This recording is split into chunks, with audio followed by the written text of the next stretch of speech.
जिंदगी में सफल होना है तो अंधे बहरे गूंगे बनकर भी अपने लक्ष्य पर ध्यान दो, क्योंकि यहाँ इतने खाली लोग हैं कि ना तो वो खुद कुछ करेंगे और ना ही आपको कुछ करने देंगे। ये दुनिया है जनाब, महफिल में सलाम और अकेले में बदनाम करती है। एक कहावत है ना कि मेंढक को चाहे सोने की ईंट पर भी बैठा दो, वो छलांग तो नाले में ही लगाएगा। इसलिए कोई यदि आपके अच्छे काम पर भी संदेह करे तो करने दो, क्योंकि शक हमेशा सोने की शुद्धता पर ही किया जाता है, कोयले की कालिक पर नहीं।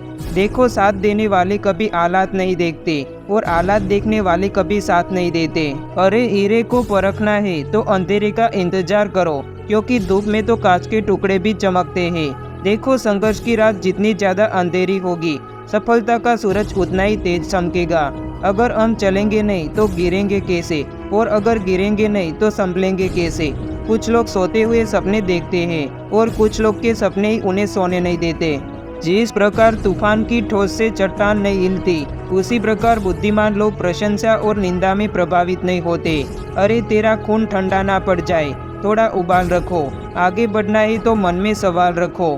रास्ते में आएगी रुकावटें हजार, मगर तू बढ़ते जाना, रुकना मत। बस तू यूँ चलते जाना, बस तू यूँ चलते जाना।